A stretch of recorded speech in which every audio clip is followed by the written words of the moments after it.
felt myself slipping deeper and deeper into a dense fog, and it was becoming harder to fight it. I needed to do something and do it quick. I made my way into the bathroom and took a long, steamy shower, hoping it would revive my spirits. It didn't. Even after I pampered my skin with the finest products and put on a fly Gucci outfit, I felt no different. My mood sucked, and it didn't look like there was anything I could do to change it. It was about 11 on a Saturday morning, and I could hear the chatter coming from the dining room, so I went downstairs. London and her kids were seated at the table, along with Junior and his wife, Sonia and Nevada, my 16-year-old nephew.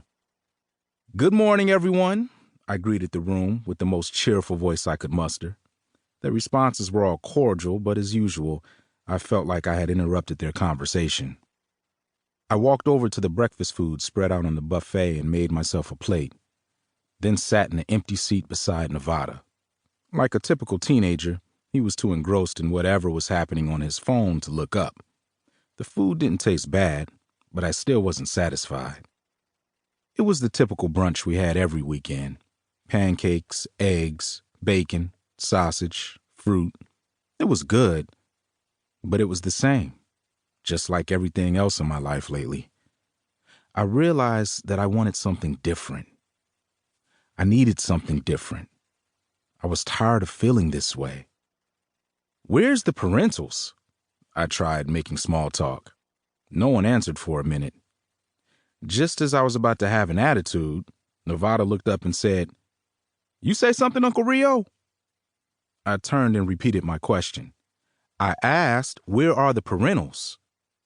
"Oh, my dad is down in the gym with Uncle Daryl and—" I shook my head. I wasn't talking about your parentals, nephew. I was talking about mine." "Oh, my bad," Nevada shrugged. "It's okay, Nevada. It's not like he specified whose parents he was referring to," London said. I glanced up at my sister and asked, "Why the hell would I be asking about his parents?"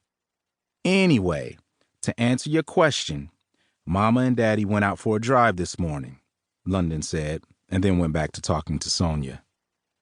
As tempting as it was to respond with a snide comment, I decided to finish my breakfast without saying another word, showing a serenity I really didn't feel.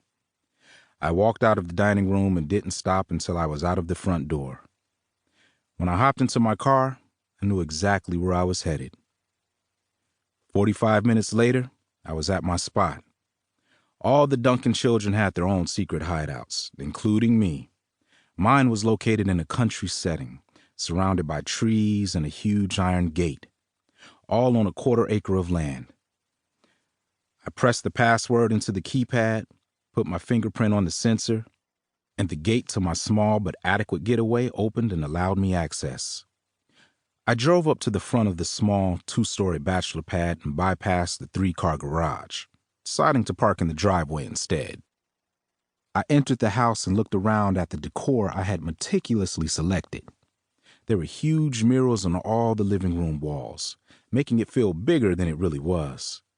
The color scheme of burnt orange, brown, and red gave the place a warm atmosphere. Mostly everything came from Pier 1, my favorite go-to place for home decor because their pieces were unique, just like me. The focal point of the dining room was a huge glass table surrounded by cast iron chairs, with an elaborate olive green dish setting at each seat. Everything matched perfectly: the rug, vases, and pictures throughout the room. Stepping into the black and white motif kitchen, I saw the sparkling clean stainless steel appliances, the same ones my parents had at their home. I figured if they were good enough for them, then surely they were good enough for me. I decorated the place with love and attention, and usually it relaxed me when I escaped to this place.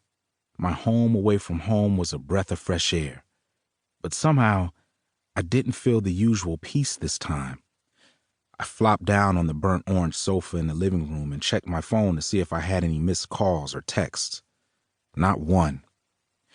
I started to scroll through my social media feeds to see if anything was popping in the city, but there wasn't anything I wanted to do on there.